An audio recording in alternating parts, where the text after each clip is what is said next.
Hi, everyone. Welcome back to the Friends of Mortgage Hero Show. I'm Andy, and today I'm really excited because I have two of my friends in the studio today. This is Mike and Jenn Edwards with Real Brokerage, and we know each other in a variety of capacities. So when we were talking about this, I was like, I know I'm going to have a lot to talk about with my friends today. So we're going to talk about real estate. We'll talk about some finance. I want to talk about some business networking. Yeah. I want to talk about creativity because, you know, you guys you're kind of blessing me coming to our creative space and checking it out. And I've really respected the work that you guys have done in creative space, including now dumping into the real estate content you're making. So I want to talk to people about that too.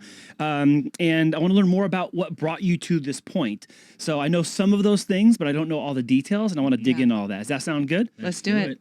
So let's start with kind of where we're at today. So you guys are in real estate. You're realtors. You're with the Real Brokerage. Tell everyone who does not know you or is hearing from you the first time, what is your specialization? What are you finding yourself doing right now that's working, that's successful, and how are you helping people?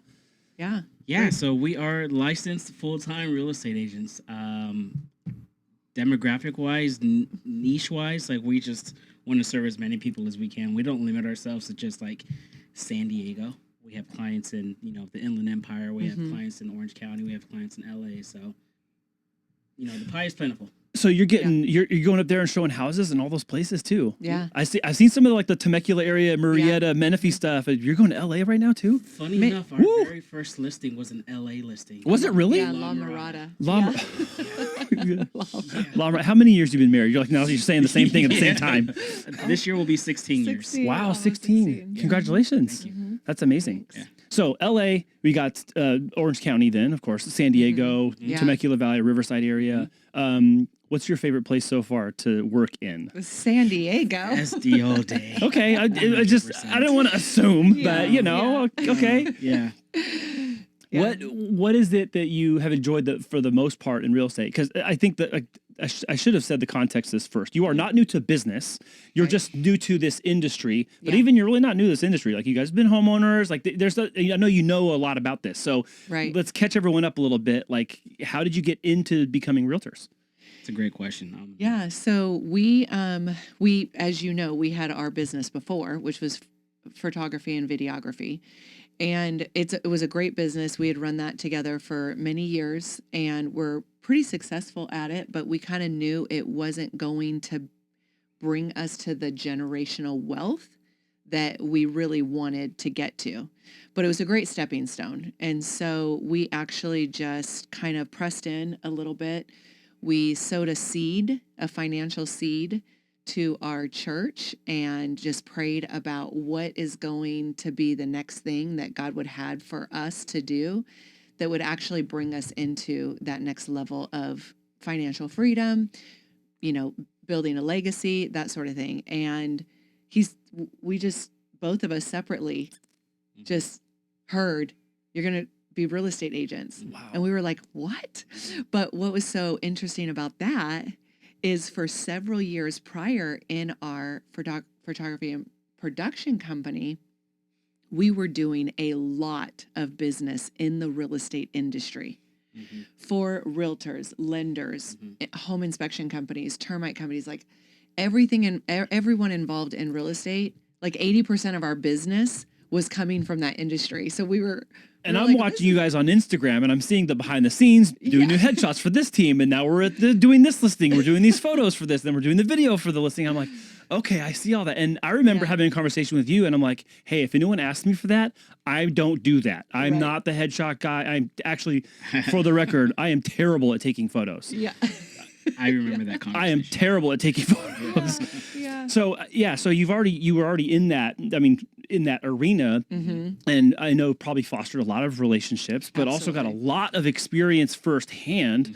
I don't want to say on other people's guinea pigging them with their listing up, but because you guys already did it at a pro level, but you got to see all this dozens and dozens of times of what to do, why it works, and all that, and now you get to dovetail that into what you do for yourselves today. 100%. Yeah. And really too, just, I mean, it was a great relationship building because we're taking listing photos for, say, a real estate agent, and we would keep in touch with them. Like, hey, here's your professional quality photos for your listing. Now wait for it to sell type of thing. And then, oh, it sold. That's great. Congratulations.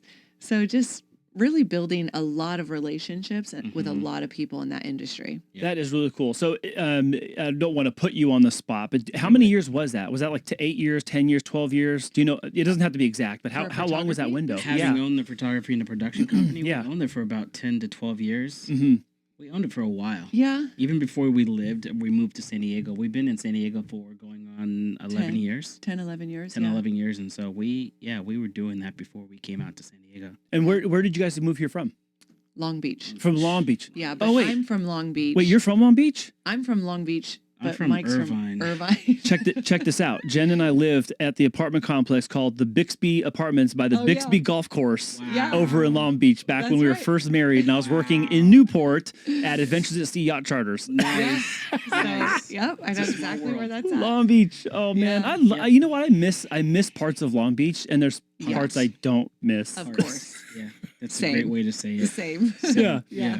I had the punishing drive going south on the PCH every day to go to Oh, Newport, man. but it was First world problems. look, that was a super first world problem. On the other end of the spectrum is my wife driving from Long Beach up to Paramount Studios in traffic on the freeway while pregnant, throwing up into her like lunch bag that she tossed all the food out of Oh to my like, gosh. hey Caitlin, that was you. That was Yeah. actually you. So off camera Caitlin right now is who mom was pregnant with while that I'm telling this story I about. love it. Sitting I on love the it. 4 or 5 hours of freeway. Yeah. Yeah, I've been there, done that. I'll tell you though that the experience at Paramount for her was really cool. Like getting to be on the lot and work in the industry back. yeah. I mean, this is early 2000s. Yeah. You know, and just getting to run into people who you only see on screen and that kind of stuff. And like, Yeah. it was just neat. So Yeah. it was always cool hearing stories after work. She come home and tell me about that. But Sure. so you came here from Long Beach. Yep. What brought you to San Diego? I was at the time working in Biotech. I was a scientist. And so He's the nerd. we were living in Long Beach. I was unemployed at the time, but a company had reached out to me for employment here in San Diego. And so I disregarded it because I think it came in via LinkedIn. Yeah. Disregarded it. Jen was like, hey, you should probably reach out to them. They emailed me again. I was like, okay, I'm going to give them a shot. Drove out to La Jolla, interviewed on a Thursday, and I started working on a Monday. What? Yeah, it happened really quickly. And I had been unemployed for about 9 months because the company that I was working for prior relocated to Arizona. I wasn't going to exercise that option because it's hot. And I like how you said exercise that option. I'm not exercising that option. not I've not moving to exercised. Arizona. It was an option, but I just didn't want to exercise it because, it's hot. Hey, Mike, if I went to Arizona, I would actually be doing no exercise at all. It's too hot. Exactly. So I took the job, and lo and behold, I was commuting from Long Beach to La Jolla for 9 months. Oh, Yeah. shoot. What? 9 months. That's a long drive, and 9 months is a long time to do yeah, that. and I Yeah. loved it. I Wow. absolutely loved it. I'm a creature of habit. I love solitude. I like being by myself. So those long commutes was just Okay. like me, my thoughts, my podcast, God, prayer, messages. It was just Yep. Oh, wow. Amazing. Okay, so the time actually passed quickly for you, or even if it was long, you didn't mind. I didn't mind Yeah. at all. I didn't mind at all. So, are you allowed to tell us what kind of super secret sciencey stuff you were doing? my degree is in biology. At the time, I thought I wanted to be a dentist. And by the time I realized I didn't want to stare into people's mouths for the next 40 years, I was already 3/4 of the way done with my degree. And so I was like, I can't change majors now. I was already going through a private university in Orange County. Yeah. Too expensive. So I just finished my degree. And out of college, I started working in cytogenetics, which is basically the study and analysis of chromosomes. I did that for 5 years, and then working in La Jolla, I was working for this startup company. I don't know if I should name it. Doesn't really matter. But I was working for them. And cancer research. We'll just leave it at that. Wow. Cancer Wow. research. Okay. Yeah. That's amazing. So how many years were you in that field, in that career? About a decade. Jeez, that's a lot of that's a lot of study to get into something like that, right? I mean, that's the assumption I'm making at this end of the table, but I can't imagine it's like, Yeah. here's your normal degree, go do something super important. Right. Well, Like, the curriculum was there is pretty that part in the extensive, world, yeah. but it's pre-med, pre-dental. So, but again, by the time I realized I didn't want to be a dentist or a doctor, if you're watching this show and you're also pre-med or pre-dental, put it in the comments. I'm willing to bet it's gonna be very few people. yeah. So I did use my degree. I was working in science, and then while I was working in science, we were still running the photography and production company, Yeah. and so that's actually how it started. Working in cytogenetics, coworkers saw my work, At the time, I was taking photos of like seascapes, landscapes, stuff like that. Oh my gosh, you're good. Can you take a photo of my family? I'm like, no, it's not the same. Inanimate object, people moving. They're not the same, but I did it, and then they paid me, and I was like, oh, this is cool. Yeah, I said, babe, come on, you can do this. I'll go with you.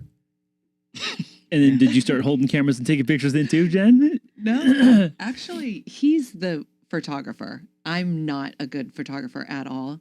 I more have an eye for detail because of my background. So, you know, I would help him like, oh, let me fix that little hair right there, or let me fix your collar, stuff like that. And he's just taking photos. Yeah, that's awesome. So, So when you're doing this and you're kind of like creeping into the whole photo creative space, were you in law enforcement at this time? Because I know you have a law enforcement background, right? Yeah. So okay, so first tell me what was happening in this window of life where you driving 9 months back, from Long Beach to La Jolla. You're starting to take pictures. What were you doing at this time? I was working in corporate America as a fraud investigator. Oh, really? Yeah. I did not know that in all of our conversations. I did not know. I did not know that. Yeah. What kind of fraud? So started out with retail fraud. And by the time I left that industry, I was doing pharmaceutical frauds. What's pharmaceutical fraud? You mean like fake pills and stuff, or no? Like the theft of pharmaceuticals. Oh, really? So you're talking like stuff we watch like that people make TV shows about right now, right? Correct. Like someone hitches a truck to a trailer and they take it off into the dark and that kind of stuff? Or is that just Hollywood elaborating these? Yeah, that's more that's totally Hollywood. So I worked for Fortune 500 retailers, and one of which had a pharmaceutical industry. So, and also covering the main Long Beach, LA area. And we have the longshoremen out there. So the pharmaceutical fraud in Long Beach is rampant because a longshoreman will get hurt on the job. They go off work. They get a prescription of, oxycodone, and then they get addicted to it. And then they start getting fake prescriptions, and then they start just getting more and more. That was from like the external piece of it. Whoa. And then you have doctors out there who are giving prescriptions, fraudulent prescriptions for these things for a lot of money. Oh my gosh. And then you have the internal side of it. You have a pharmacist, and then you have the pharmacy staff. And there's usually someone in the pharmacy who's willing to steal pharmaceuticals to sell them on the street. Whoa. Okay, so this is a part of life. Like you're saying this, and like it totally makes sense. I'm registering what you're telling me, but like I don't spend any of my waking hours thinking about like, oh, this is probably happening as I'm driving down the street past CVS. I'm not thinking there's probably stealing pills and selling them for someone for cash in the back of their trunk on Friday night or whatever. But they are. Again, I'm still saying it like Hollywoodish. It happens. Yeah, it's real life. That's crazy. And actually, prescription drugs.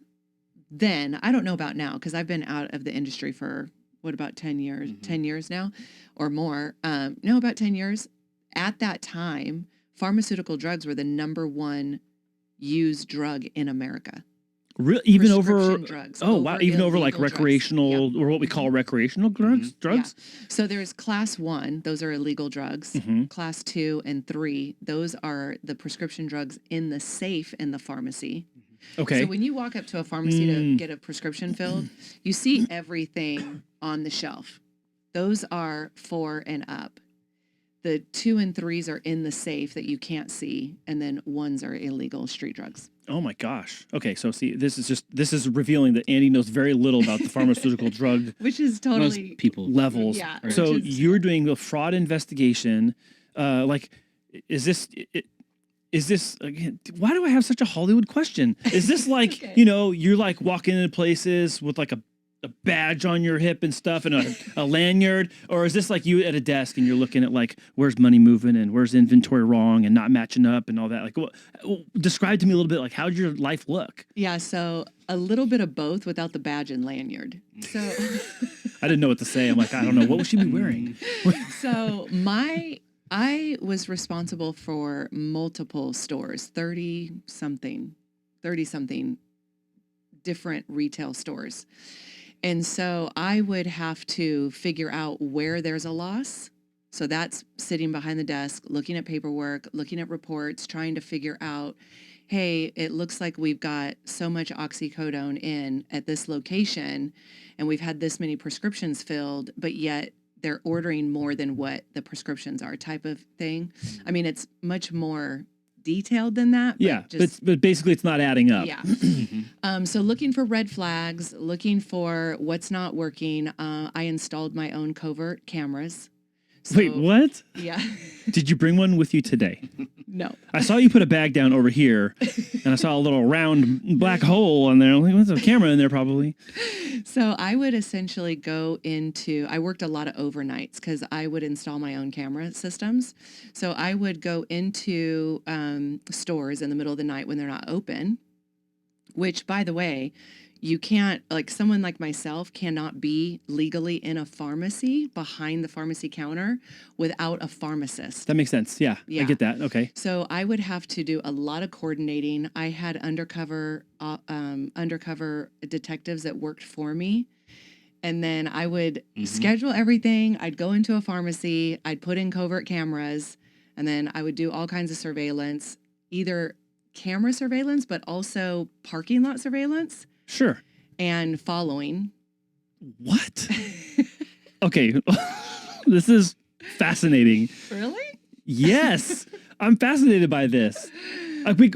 Sorry. What's happening over here in real time is that you're telling me these things that I didn't know about your business acumen and your background. Okay. But then having our look, I told you guys our mortgage show has been around for 20 years. Okay. So like the details matter. So you're talking about, I can see details, and you're talking about hair for a second, but I'm like, no, you're talking about a lot more level of details. When it comes to like real estate and transactions and home inspections and appraisals and loan conditions and all that, it requires a transition of all these things you're talking about into this new realm. And I'm seeing all these direct parallels firing off in my head as you're telling me this story. So I'm absorbing all this new information, and I'm like, oh my God, this totally makes sense that you go and then kill it in real estate, which I haven't even told everybody yet that you guys are already doing that, especially in your first couple of years. You're like making waves and like doing things that is very rare from volume of sales and frequency of sales for people who are in their first couple of years. But it makes sense. It totally is locking in for me right now based on what you're telling me. So sorry, continue. No, and I think too, in our production company, what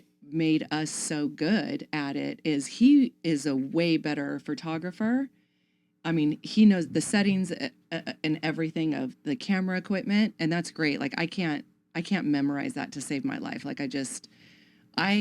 I can see everything inside the frame, whereas Mike is like, I see. Let's look at the whole room. Yeah. I get it. He's got the creative aspect of that, but I was like, I think we've got to fix something there. Yeah. So I think that's what really worked so well for us. And so, I mean, just the detail versus like the creative. I can see how that translates really well into working as a partnership team in real estate too, because there's kind of like that. There's all these little minute parts of real estate that most people don't know about until they're in a transaction, or they're into a transaction. There's a problem with something. That's when all that stuff comes up. But you have to like know what's going on the detail level, solution, how to fix it, but then also still maintain that big vision of like what are we here to accomplish? Right. What are we trying to do? You're trying to buy your first house or your second house or whatever, or you're moving up because you're having kids, or you're scaling down because you're aging out, or whatever the situation is. Right. And there's always something more at large than the transaction itself. Yeah. And I think what I've experienced that's most common in mortgage and real estate is that from the outside looking in, a lot of people think, well, everyone that's inside this business just does it because they make money, but they just care about transactions and your clients are numbers and all that kind of stuff. Yeah. But I think what I'll say is the more mature people, I'm not just saying people who are older, but the people who have had a lot of business experience, whether it's corporate or entrepreneurship or even solopreneur, the maturity to see that you're solving a problem in someone's life creates sustainability for your career in mortgage and real estate. 100%. Because people will call you when they're having whatever problem that's connected to their real estate or finances, because they trust you, you're going to help them fix it, because you're in it to help them fix it. You're not in it because of the check that comes from you helping to fix it. Right. Sure. So I really respect that, by the way. Yeah. But Like Problem all these things solvers, are yeah. like coming together right now. I feel like Tony Stark when he sees like all the things, like, it's all coming together. Yep. Yeah, Yep. like I feel like I'm watching like Jarvis is happening in my head because you're telling me all these things. And I'm like, oh, this all makes sense. This Yeah. also Yep. makes sense from the networking capacity that we know each other because of BNI and leadership in BNI too. It totally makes sense why you're in Yeah. this role you're in. I 100% see it. Yep. Yeah. That's awesome. Yeah. Jen's That's a super boss. awesome. Jen is a boss. So okay, fraud. Yeah.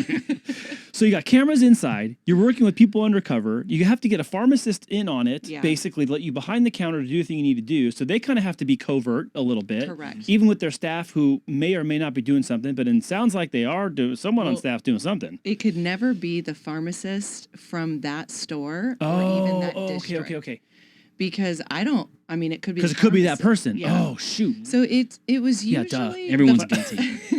Until proven Everyone's innocent. guilty. I mean, I'm here to say respectfully, if you're running a business where there's any kind of money or product involved, I will bet you 100% that someone is causing a loss to your company. Someone who works for your company is causing And a we're loss. not talking about like post-it notes and pens. No. That's that low level stuff. Yeah. That's a first grade Yeah. first grade stealing. Yeah. So I would usually use like the district pharmacist for something like that. And then before that, it was just kind of retail fraud. So it was a lot of embezzlement, cash, product. Those things kill companies. Oh, they I mean, do. they cause problems, but Oh. but depending on the scale and the duration and the depth, that those things kill companies. That's Absolutely. crazy. There's actually rings of organized, we call it organized crime because they're very organized. We call them, organized crime rings, and they will literally go into stores, say like a large department store, and they'll wipe out a whole jeans section inside of 15 minutes. Dang, that's they're gone. crazy. And you've I mean, lost I see thousands videos of on like dollars. social media, but Right. I'm not thinking about this. I'm like, I got my mind on pharmacy, and I'm like, wow, that'd be really obvious if you did that at a store. So like, people are doing this. Yeah. Here's the problem I have now live on this interview. I want to know how people were doing it because I'm curious, but I don't want you to share it so people know how to do it. Well, there are. I'm going to find out after the show. I mean, there are consequences. So Yeah, no, of but course. I think where the fraud and the theft went rampant, and don't hold this against me personally, but if any of you remembered voting for when the dollar amount went from $450 to I think $1,000 for Oh, you're talking about for misdemeanor? for misdemeanor versus Oh, felony. yeah. So that's when it got really bad, and that's actually about when I left. Was shortly after that. Also, too, I can see that. I at can see that. Yeah, at some point over the last, I want to say 7, maybe 5 to 7 years, maybe even since 2020. Dare I say? Sure. People got really blazing. Yeah. Like, Yeah. just really Kind of no holds barred a little aggressive. bit. Like, what what are they gonna do? what More are you gonna bold. do? Yeah, I'm just gonna like Yeah. I'm gonna mosey my way on out the store with all this stuff in my arms. Yeah, no, yeah. You Well, can't I mean, you risk see it. the repercussion of that now. It's like I go to Walmart down the store in Eastlake, and I have to ask somebody to get me contact solution. Right. It's all locked up. Yeah. So here's the funny thing. Caitlin and I went to the store. Kate is 20, so she cannot check certain things out at the store. Right. I had to ask for help in the self-checkout, right? So I had to ask for help to get the contact solution out the case. But then we had super glue that the younger than me and probably her same age person check register gal had to come over and like approve the purchase of the Yep. yeah, and that was not Yeah. behind the case. So that was just Yeah. on the shelf. Super glue is on the shelf, but I have to get approval to buy it at the register. Yeah. And I got to get someone to open the contact solution for me. Well, do you know? So there's two That's different crazy. things there, and my retail brain is kicking in. The contact solution is behind the glass because of the cost of it. Sure. The super glue has to be approved because you can get high. off of Toxicity, it. yeah. It's a drug. Yeah. So it's two totally like It's crazy. yeah. But companies have such a huge liability. Yeah. So I had undercover detectives working for me at all of my stores. The people who would actually walk around the store all the time and just watching customers. Hold on. That's not just a CVS employee. What are you telling? Is that what you're saying? Right? Okay, your silence is kind of convicting you. I guess I asked the right question. So I'm talking to someone about where the toilet paper is at CVS, and that's an undercover person, probably, or it could be, or someone there is. I mean, they should Well, they're just look usually like plain customer. clothes. Yeah, Yeah. they're Oh, undercover. okay. So they're not wearing. Oh, them. yeah. I thought you were saying it's an employee at CVS who's No, no, also like, No, working they're- the other end of the deal, feeding you they're information and stuff. undercover. They're They undercover. look like a customer, Oh, okay, but they're gotcha, I gotcha, watching I the gotcha. customers No for way. bad behavior. So like alcohol. I mean, you mentioned CVS. That's the crazy. number one item, I'll say the number two item stolen at a CVS is. Do you want to guess? Well, so wait, is number one the pills or like the pharmaceutical stuff you're saying? It's not. Beside the pharmacy, inside the regular store. Oh, the number one thing that's stolen. I want Two to. departments. Think department. I was gonna say household goods like diapers and formula. Nope. No. Oh. But it's in the top 5. Is it snack foods? Nope. What? I'm trying to give you clues over here, but it's not working. Well, you're rubbing your eyebrow. I'm like, it can't be hair. Is it hair stuff? No. I don't have hair. No. I'm guessing. It's cosmetics and alcohol. Oh, really? Mm-hmm. Cosmetic. That Oh, was- because that they're was me putting small. on- yeah. Well, I mean, somebody can go in like these organized people, right? I mean, have you ever been to a swap meet and you see like Well, yeah. Clinique? Yeah. Oh, shoot. You can't get Clinique outside the counter. You can't get not just everyone sells Clinique. What? It's So fucked up that's now. all. That's I would venture to guess and safely say if you go to a swap meet or even, and I hate to sound like I'm picking on people, but you go get your nails done at a nail salon, there's a 50-50 chance all that nail polish was Some of that inventory came from Purchased somewhere else. on the black market. Oh, what? Okay, so I Yeah. want to immediately ask you this. Yeah. Can you turn this part of you off when you go shopping? No. I'll answer that for you. Absolutely not. No, Patton, no. No. Jen Okay. is always on. So you cannot turn this part of you off. Okay, now, does this also translate when you're representing a client and you're like looking at a neighborhood, you're looking at a house? Like, are you looking for stuff where you're like, that's gonna be a problem, that shouldn't be there, this is gonna rear its ugly head? Like, does that just 100%. happen all the time? She's an investigator at heart. Wow, what the heck? I mean, it helps even us though. even in Yeah. our photography Oh yeah. business, She. it saved us from like bridezillas. Oh my gosh. Big time. Because I can Oh, spot tell me a a story. Oh bridezilla. yeah. I Go, mean, because you can just you I can just- tell. I can pick up on the Oh, cues, no. and I'm like, she's going to be a problem. And he's like, why? And I'm like, she said this, this, and that. We're not doing it. Yeah. No way. Yeah. That's amazing. Mm-hmm. Yeah. Oh my gosh. I'm I so can read fascinated by between the this part of our lines. conversation right now. It's amazing. Okay, so you're doing this retail fraud investigation. You're helping people with chromosomes and DNA and other cancerous stuff. Sure. Did any of the work you did fold into this whole like 23andMe and all this, Ancestry.com? Like, is any of part of what you did now become that thing or No. part of that? No, it's a whole separate issue. Okay. All Whole right. separate issue. All right. Okay. I'm just curious, but Yeah. so how did this turn into law enforcement for you? What was that whole like? Oh, so law enforcement was before that. Oh, that was before that. Oh, yeah. Oh my gosh. Okay. Yeah, So I've yeah. got this backwards now. Mhm. Yeah, so I would say my investigative type of, personality really came out. I was working for San Bernardino PD until I got injured. And then I went into insurance fraud. And from insurance fraud, I went into retail and pharmaceutical fraud. Okay. And that's where my career in corporate America technically ended. Wow. I left pharmaceuticals. And I got to tell you, out of all those years, 20 plus years in law enforcement and in retail fraud, pharmaceuticals was by far the the hardest and the most just sucking the life out of you. Really? Yeah, because of what you're of the kind of people that you're dealing. I mean, because you can have say employees embezzling money and stealing cash out of the register and taking snacks on their breaks, Mhm. and you can have people coming in from outside like customers and wiping out your whole cosmetic section in 15 minutes. But pharmaceuticals, you're dealing with people that are coming in to rob the pharmacy. You're dealing with people who are a lot more unscrupulous, who are willing to go further. Dang. And so coming into contact with those people, because I mean, I've had to scrap a little bit here and there. I've She's from Long Beach, guys. I'm from Long Beach. So I was trained in Like, my don't let that childhood. smile fool you. No. Jen grew up around more black people than I did. Yeah. Well, okay. I'll say that. It's the truth. Oh my We're God. like No shit. inside. I'm from Irvine. That's opposite. hilarious. I'm from Irvine. I'm white on the outside and black on the inside, Yeah. and he's Whoa. Oh my gosh. I'm a Here we go. I'm a coconut. Here we go. It's firing off in the comments. Let's go. Add some sound effects to that, please. Shoot, that's amazing. That's so funny. Yeah. So no, I get what you're saying though, because it's.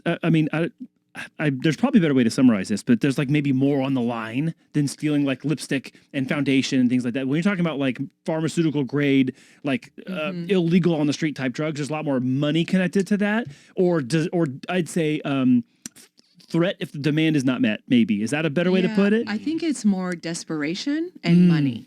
I mean, because the fraud for the pharmaceutical is coming from multiple different areas. You have the person who's addicted, so they're the ones that are coming in with the gun. And then you have the fraudulent doctors. And then you have the people who are bringing in fraudulent prescriptions and threatening the staff, saying either fill it or I'm coming over the counter. And then you have the staff and that's where the money is, right? So then you have the staff that are stealing it to sell it. Dang. And you have had physical altercations in this line of work. Oh, absolutely. I think since law enforcement, that's just a given, right? Right. But absolutely. Oh my gosh, this is crazy. Because here's the thing too, when I would determine an employee, just say it doesn't even have to be pharmaceutical, just any kind of employee theft, which is what I mainly investigated because my undercover detectives would detain the customers coming in. And if I happen to be there, of course, I'm going to assist. But I'm now in a room with an employee interviewing them for fraud. And then they know they're going to jail and getting fired. And so there's a lot of things that we would do. Oh my gosh. Like, I'm not interviewing you with a staple on the counter that you can take and, try to smash me in the head with it. Wow, what? And so I've been in very tight quarters, small offices doing interviews, and we throw down. Whoa. Because they're like, I'm not going back to jail, or I'm not doing this, or this isn't happening. That's crazy. Yeah, because now they're cornered. And not cornered, they're caught. And even approaching them saying, hey, I'd like to chat with you for a minute. I mean, they could run. They could throw a punch. Sure. They could whatever. Yeah. Try to take you 'cause down. They're guilty. Yeah. They know. Wow, that's crazy. By the time you sit down with me, you're It's already done. too late. It's too late. Yeah, too late. You're guilty. Yeah. Does it work the same way with family meetings? I've called you all here together because it is too late for you. We're now having this discussion. No. Sit down. We're talking. Her tricks don't work on me. No, I know them all. Yeah. Yeah. But it was That's great crazy. raising a human, being an investigator. That's great because I'm a human lie detector, so he didn't get away with much. So how is it going to? Oh my gosh! So tell me how this has helped you across your careers. You've mentioned the photography and production side. You can see a bridezilla from a mile away. What aspects of your careers in completely different areas, how have some of those like direct line correlated to your success in real estate? What are some things that maybe you rely on now in your career that you're like, oh my gosh, I didn't know that this thing over here would also be useful in this capacity over here? Is there anything like that? Yeah. That's a good question.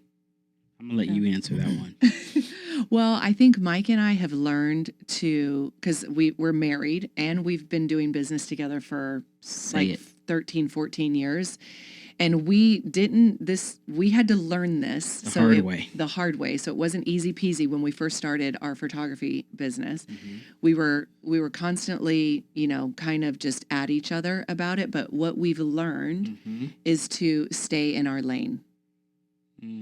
And what's great about it is we actually complement each other. I mean, we have a great marriage and we're together all the time.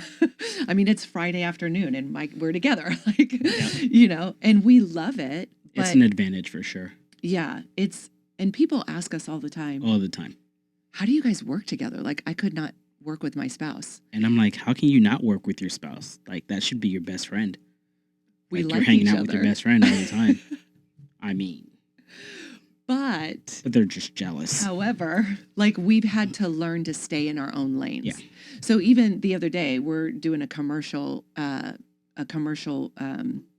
property, and I said something photographing a commercial property, and I said something to Mike, which by the way is very rare these days that we are photographing anything but our own listings. We're a lot more selective. Yeah. We don't say yes to everything. And I said something to Anymore. Mike about like, oh hey, what about this? He's like, stay in your lane.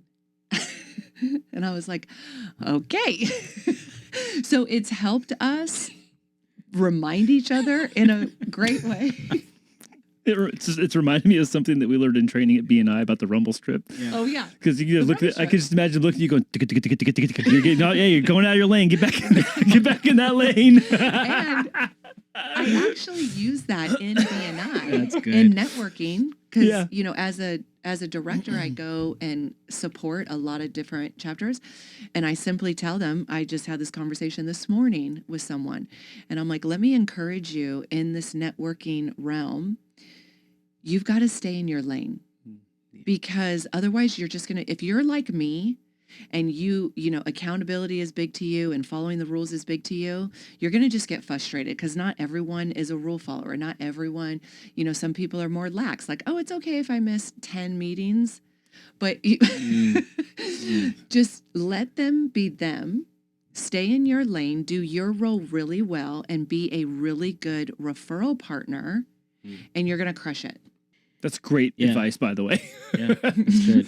I My- think for you though, if I could add, I don't Yeah. know if you plan on talking about this, is given your background in investigating and asking a lot of questions, Oh, yeah. that definitely translates into real estate because we'd much rather ask our clients 100 questions and show them 2 homes versus asking them 2 questions and showing them 100 homes. Yeah. Jen is that's great good, at good. asking the right questions, whereas me, given my research background, I'm good at finding the homes, researching Yes. homes, Hmm. Wow. knowing what the client wants, so that totally helps. What a 1-2 punch. Yeah. Absolutely. That's amazing. Yeah. Yeah, I know. I can totally see. I can totally see that. Yeah. Mm-hmm. Yeah, no, because you probably actually don't have to ask as many questions for as intuitive as I'm learning you are. Yeah. Right. Now I'm like really thinking about everything I say from this point moving forward No, in our don't friendship, be. guys. Yeah, No, I'm you're just kidding. It's like when someone tells me they're like, "Oh yeah, I'm a therapist." I'm like, "Okay, what do I say next?" No, it totally makes sense. I can see that where. And then on the client side, they're really getting the best of both of you because you only have to do your part because she can augment the other side Facts. and vice versa. You can Yep. only do your part, but you're doing it at your highest level Right. Yep. because he's got Right. his at his highest level. Yep. Yeah. So that's not a surprise to me, Victory Lap incoming. Not a surprise to me that you guys have like run the ranks inside your brokerage so fast. So can I talk to you about that a little bit? Yeah, And will you 100%. take a personal pat on the back and a victory lap? Like tell everyone like, some of the accolades you guys have had recently. Just all glory to Yeah. God, but go on. Yeah, so we've been in real estate for just a little over 2 years, 2 Correct. years and a few months. Yeah. And we came in hot. Our first calendar year was 9 months, Mm-hmm. and we closed 11 or 12, I think it's 12. 12 transactions in our first year. And our second year, which was a whole full, and that was in 9 months. And then our second year, which was a full 12 months, I think we ended at, and I know I sound a little cavalier about it, but we're kind of, we keep our eye on the prize. So we're like, great, we hit that goal, moving on. What's So, next? Yeah. you know, so I'm not going to ever have like exact numbers, but I think we closed last year at 23. Yeah. 23. Our goal was 26. Right.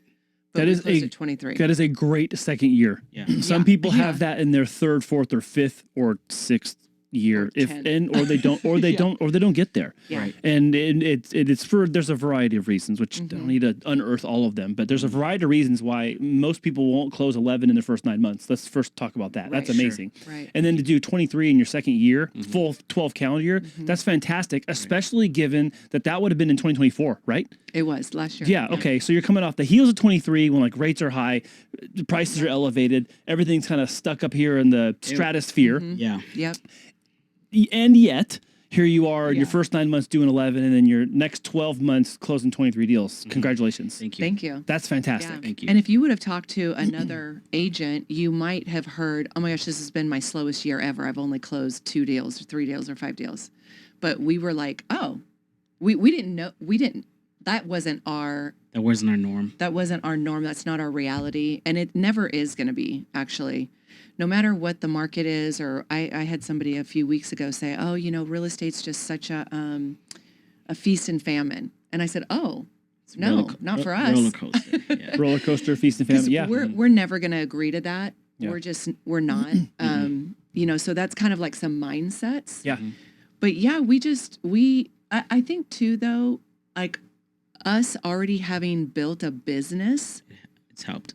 really helped because we're business minded versus, because you said it, a lot of people get into real estate. They're like, oh, there's money in it, I'm going to do it. But they actually just changed their boss.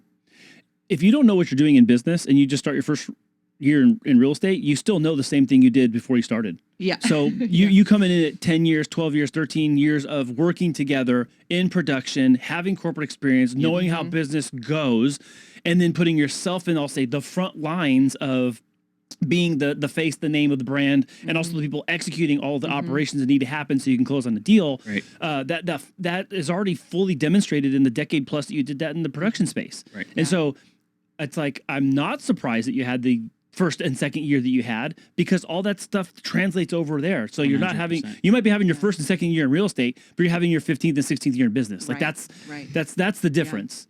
That's spot the biggest difference I see when it comes to people who move into real estate now, because there's only 2 times that I've agreed with the feast or famine thing.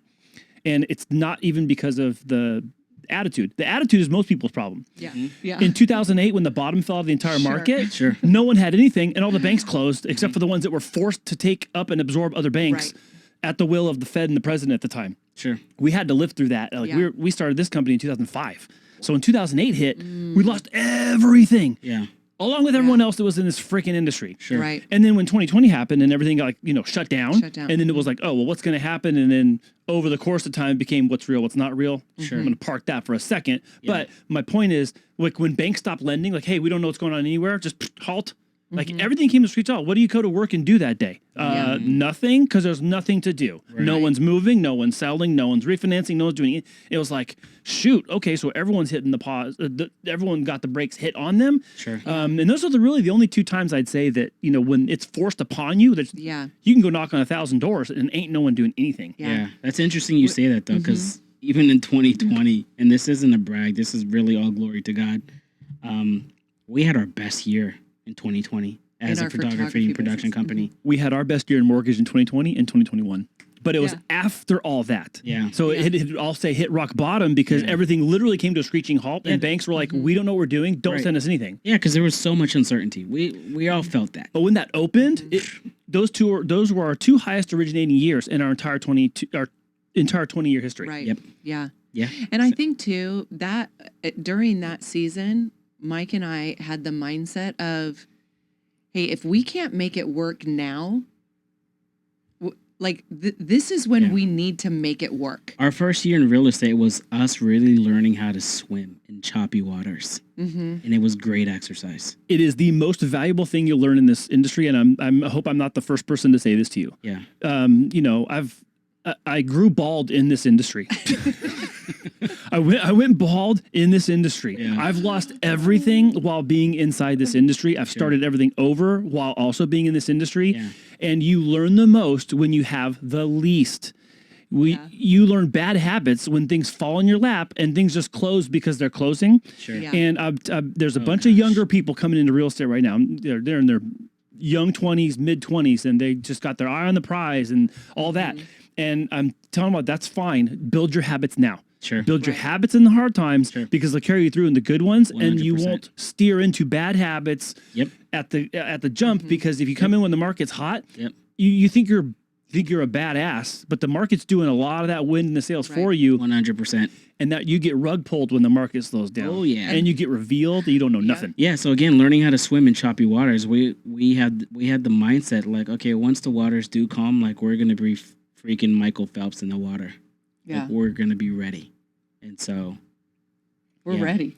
That's amazing. We're We gotta so live proud. That's ready. so cool. we still have a lot to learn. Are you Oh, already yeah. finding that people come to you for advice and they're asking you, "Hey, what are you doing? What's different? Oh, How come you're making this yeah. work?" Like, tell me about some of that. Yeah. So up until recently, because we were on a team up until recently, which I mentioned to you, and we were actually mentors inside of 2 years and being in real estate. We were already mentoring six new agents Wow, at a time. that's on all amazing. their transactions, plus doing our transactions.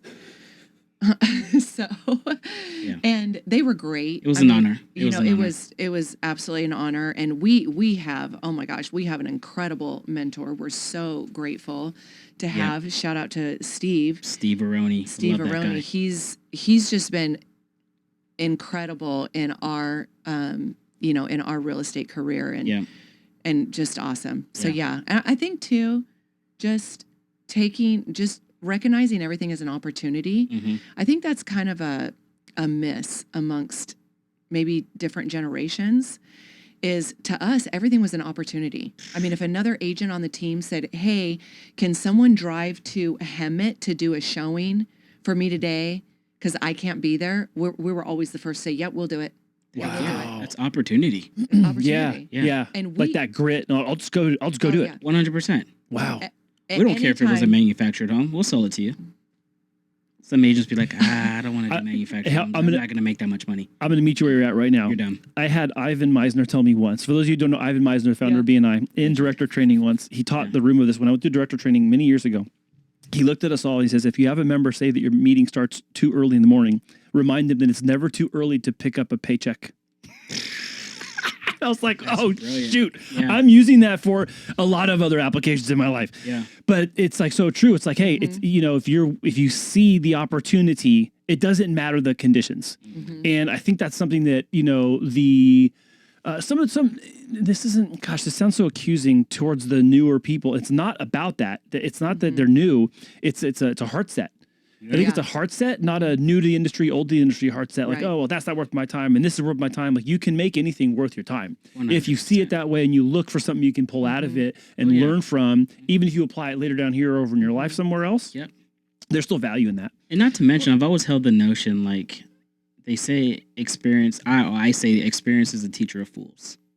I'd much rather learn from the mistakes of someone else than make those mistakes myself. Yeah, you can learn from your own mistakes, but I'd much rather learn from the mistakes of other people so I know not what to do.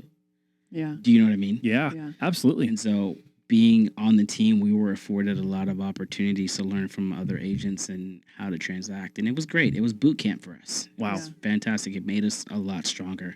Well, I Yeah. think it demonstrates non-verbally your commitment to the process of learning and towards the effort that goes into making sales happen, making dreams come true for people. And I think, again, that a lot of that, I feel like I'm overgeneralizing this, but I know maybe it's more situational than I'm admitting, is, some people just forget. You're helping someone get the thing that they've worked their entire life to get, that my they've gosh. dreamed of, Yes. gone to bed hoping for, they've prayed about, they've talked about, they've saved for, they fix their credit, they get qualified, they keep a job, get a second job, all the stuff people do in order to get a house, and then to be like flippant about it, it's almost disrespectful. It is. It is absolute slap in the absolutely. face. They are literally. Yes, that just fired us off right They there. are literally investing in the most expensive thing they ever will in their life, and that's a home.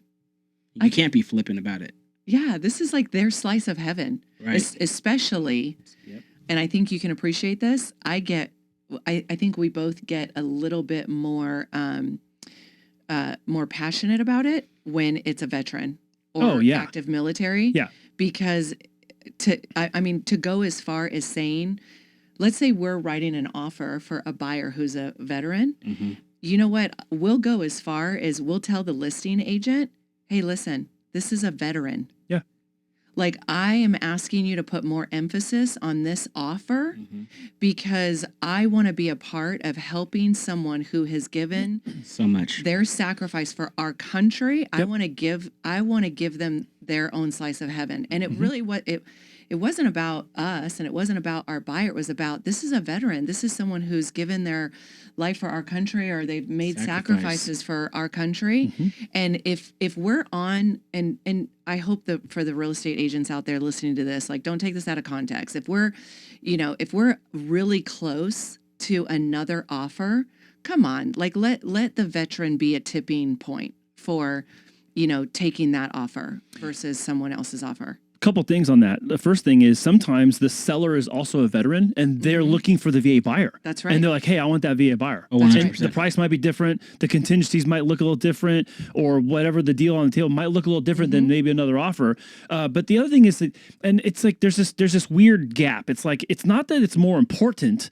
It's just that maybe more had been done along the way to get to the place where you're making an offer. Yeah. Sure. Because it's not that it's like, oh, this is more important than that person or whatever. But Right, what they of did course. might be a little different. And that's my segue to telling something to you guys you don't know, that part of the whole Mortgage Heroes things for us is we have a long line of family service members that go all the way back to like World War II. Wow. So my cousin Tanya is the broker here.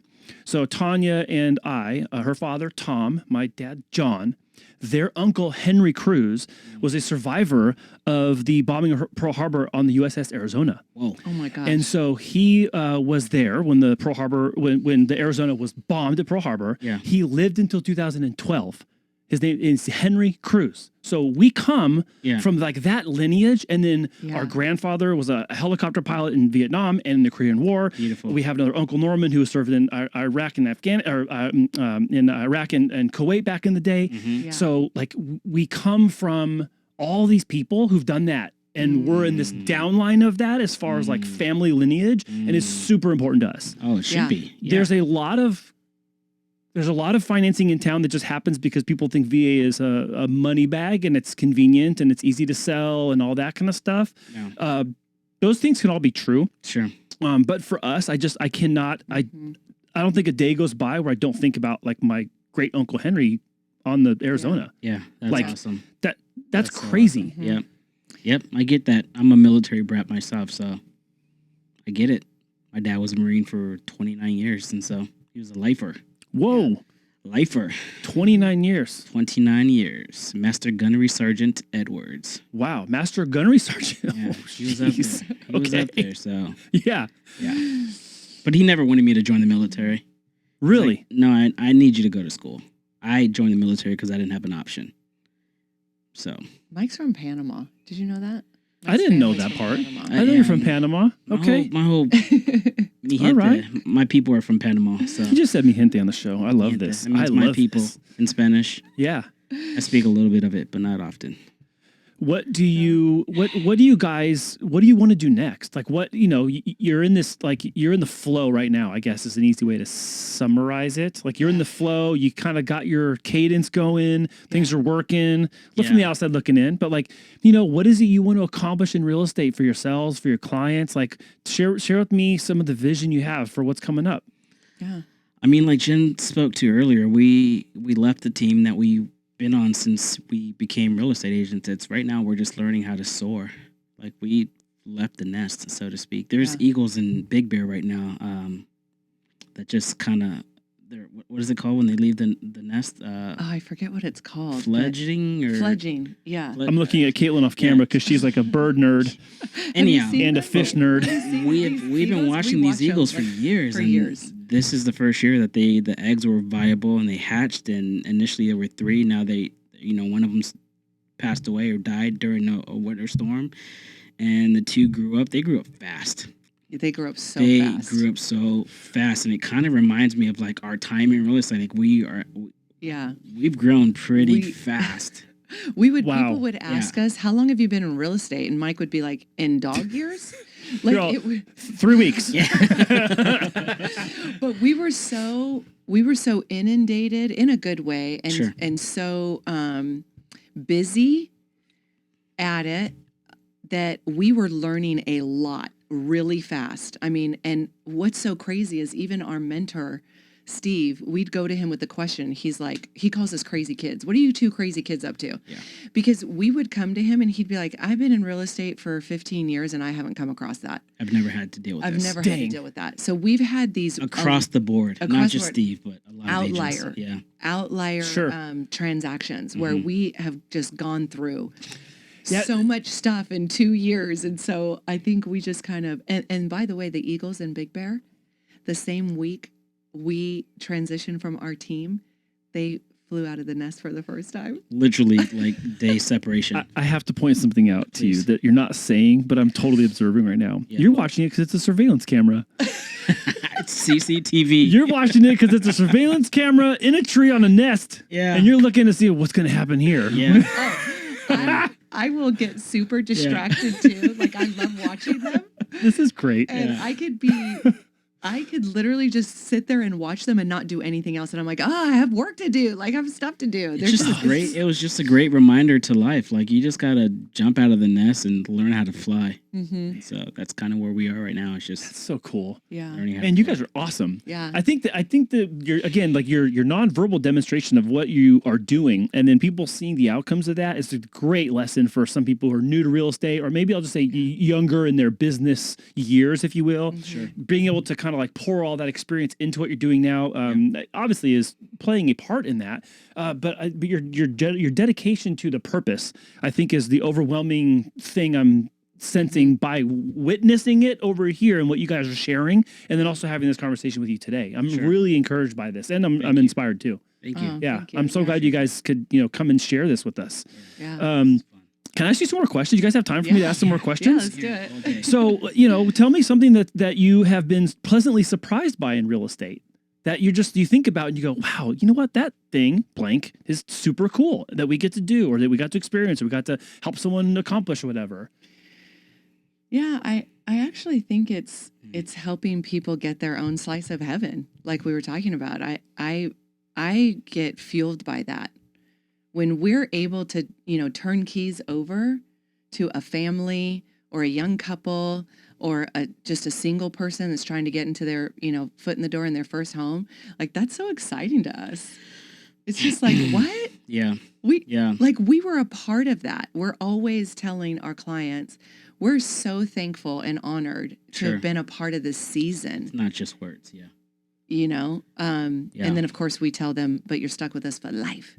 But Well, yeah. I mean, you're stamping your name on a part of history for them. It's a big deal. Right. oh yeah. Right. And we hear, and I just heard it again this morning, we hear all the time people say, you know what, I bought a house in whatever year and I've never heard back from my agent. To us, that's I don't even remember my agent's name. That's crazy to me. It's crazy. That's to us. crazy. We send birthday cards every year, by the way. Yeah. So like every single one of our clients gets a birthday card in the mail with it's like a little handwritten note and a lotto ticket, Yeah. and we say, hey, we hope this helps you pay off your mortgage. Hope you win some money. I love Yeah. But we have a way to follow up, Yep. and then the guys Yeah. make their phone calls every month. So every single client's going to hear from somebody at least once Good. in phone Yep. call, text. Yep. But then we email our clients every single week. We Yeah. email them Nice. our Absolutely. entire database. And Love I it. think too, somebody may be thinking, well, yeah, that's just because you want them to use you again or refer you. Well, I mean, that's Come a, on. but Top of do mind. we want that? Yes. Of course we do. However, that's a byproduct I'm going to tell you why. Yeah. of what we're building with them, the relationship we're building with them. Like our clients, real quick, can I Yeah. say this? Yeah. Our clients invite us over Yes. for dinner. Next month, we're flying to Seattle What? to hang out With the client that we with sold. clients. That's super cool. Like That's super cool. they live in Seattle. They bought an investment property in San Diego. Yeah. He's actually they're a family. He's a retired real estate attorney. Oh, wow. He was floored when we finally told him how short of a time we were in real estate for. But every time they come to San Diego to hang out at their investment property, they invite us over and make us like steak dinners. That's super cool. They're so And then kind. They're They're like, so come kind. come to Seattle. We've been over a client's house for Halloweens, Yeah. barbecues. Like that is great for us. Like we love that. I'm going to share something with you guys that we talk about internally a lot is that the assumption is, oh, you email people because you just want them to do a transaction with you or whatever. The real reason is because it's our professional responsibility to go first. Yeah. And if I don't know that you need my help, and I'm just hoping that you're going to call or text or reach out or email at the point in time you decide to, that in some cases in the past was too late. Yeah. So we made the conscious choice it was 2019. And so we've been doing this for 6 years now. So in 2019, I was like, we cannot let this happen anymore. We have to forward and we have to take initiative to be proactive and email our clients every single week because we don't know what's going on in their life. That's right. Because we can't talk to 1,200 people every week. Yeah. Right. But I can email them something and then they can respond. And so then what happens now is we just show up and they just know we're going to be there every week. That's And right. then now what people do, they go, oh, hey, I saw your show, whatever, but I don't need to talk about that. Can you help me with this?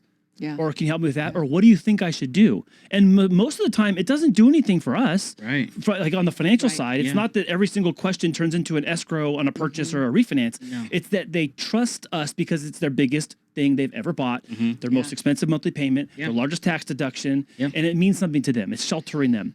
So it's because I know that they'll silently suffer till the very end unless we put our hand out and let them know, hey, you can reach us whenever you want. Sure. And we'll be back next week too. Right. If you don't need me next week, we'll be there the next week after that. Right. That's the real reason. Top of mind. you It's know- top of mind. Yeah, sorry, go ahead. Go ahead. You know what I was going to say? That I think one of the things Mike and I decided early on in real estate, because we know our why. Our why is, yes, we want to make money. Obviously, we're trying to leave a legacy for our family. We're trying to build generational wealth. We're trying to become financially free, like all of those things. That's great. That's why people do business. But there's got to be another why in helping people. Like Mike and I joke, if we had any letters behind our name ever, it would be PPS, Professional Problem Solver. I love that. But if you, as a real estate agent, if you get caught up in the finances of it, you're going to forget about your client and your fiduciary responsibility to them. So Mike and I, we never calculate, we open an escrow, we never calculate our commission.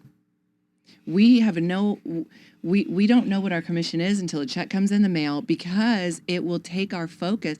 Like what if they were in the middle of escrow and something's going on with that property, but we know what our commission's going to be, so we're going to do everything to keep it going, even if it's not in the best interest of our client. Like there's a very gray area there. It can get really cloudy really fast. I was just going to say, it invites the fog into the transaction. Absolutely. 100%. Yep. So we don't do that. We stay focused on our client and what is best for them. And aside from our client saying, we changed our mind, this is no longer the home for us, we absolutely will not let an escrow fail. Yeah. Like we're going to hang on to it with every bit of chompers we have, and we're going to make it happen for them. And we've been in a couple of escrows that are like 2-3 months. Oh, yeah. But at the there could be end some of long it, ones. like Marietta, some of our clients, at the end of it, it was, often she would say, you know what, Mike and Jen, let's just forget about it. This is too hard. We're like, no, we're not giving up. You want this home. Yeah. And at the end of it, she was like crying, grateful. Like, I can't believe you made this happen. Like we went through so many hurdles Yeah. and everything, but she wanted the home. So we're going to get there. This is the run through the tape thing. Run through the tape. Run through. Don't take your foot off the pedal because you're 3 meters from the finish line. Run through the finish line. And I think that gets overlooked a lot in business because some people just barely make it over, and sometimes you're the one pushing them, or you got to grab, you got to put their arm around you and like get them across. But I really respect that you said that because it's admirable, but it's also the right attitude to have. It just really is. I mean, the whole financial part of real estate and mortgages, it's the byproduct of doing your job well. Right. Like do your job good. Like show up, put your name on it, be proud of the work you're doing, and then okay, fine, you get paid later. That's just the way it goes. Be a professional. And I think that the younger you are in the industry learning this, and the better off you're going to be. And then also having your first couple of years in, let's say, down times is I've always seen that be an advantage in the long run. It's never become a disadvantage for people. So I'm really proud of you both for taking such a leap and for doing such an excellent job. I'm sure that all the people you're mentoring have greatly benefited from that. And I'm also willing to bet, without asking you to commit, I'm willing to bet that you're going to have other mentees down the line, if not already in the wings waiting for your leadership. We're always open. We don't gatekeep. There's a lot of gatekeeping in real estate. No, I know, dude. And it's stupid. The pie is plentiful, people. Yeah. There's plenty to go around. The zero-sum game does not exist in our world. In order for us to be crushing it, that doesn't mean that you need to be doing poorly. That's dumb. Like, we live in San Diego, the greatest city in America. Like, stop it. There's plenty of inventory. There's plenty of real estate. There's plenty of money to be made around. So we don't gatekeep. More than enough clients. And so I think because when we started our production company, we were having a hard time getting other creatives and professionals to collaborate with us. And so our goal has always been, we don't care. And that was one of the things I love about BNI is I care about you crushing it in your business. Oh yeah. Like we want to do whatever it's going to be to help you. And so, we did it in our photography business. We do it in real estate. We want to help you. We're really good with systems. And so I'll share my systems with you. I'll share all my templates with you. You can make it your own. It's totally fine. Like we want to help people in their business. Yeah. There's no competition. There's no competition. No competition.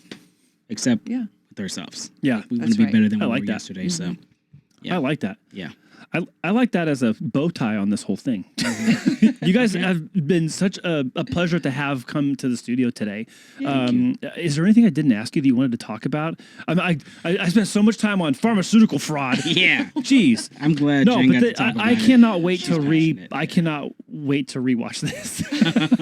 And I can't wait for you guys to see it too. Because again, I'm from the excited. creative angle, like I want you to see yourselves in someone else's light a little bit. You did the honor of coming down here to come meet with me and have this conversation with me, not knowing exactly all the things I was going to ask, but I really enjoyed our time together. I'm so grateful to you guys to take time out of your day to come down here and be with me. Absolutely. Thank you. It's been an honor. Yeah, it's been good. This is We fun. love it. This is great. I love the cameras. I love the mics, Yeah, the I lights. can't wait to get Mike's Creative. feedback. No, Kate. this is great. Mike's going to give us some feedback. I'm and not. We're going to turn all these cameras off. He's going to come back and look at all our settings and stuff. You come help us out, Mike. No, you're crushing it. You don't need my help. Well, I sincerely appreciate you guys. I would like to put your contact information in the description box below for anyone that wants to reach out to you, if that's okay. We'd be honored. Website, Instagram, that kind of thing. So if you're watching this here at the end, you can find Mike and Jen's contact information below. And of course, leave a comment, ask a question. We'll both interact with y'all if you have anything you put in there that we could be responsive to. Yes. And again, I just want to thank you guys for the great job you're doing in the industry. I think we need a lot more people that are doing this type of thing. Thank you. And are really reaching people and helping them achieve their little slice of heaven, to put to use your words. Yeah. So That's it. Absolutely. thank you both Thank very you guys. much. Thank you Appreciate too. Absolutely. And thank you all for watching. Friends of Mortgageers, remember to like the video, subscribe to the channel, turn on notifications so you can see more awesome interviews like this. I don't know that anyone else has come on the show and talked about being a fraud investigator from my recollection. We've done a lot of these, and that's the first one. So I still continue to this day to be so amused at the things that people have to share. I love it. So thank you all for watching. We appreciate you, and we'll see you on the next episode with another great guest.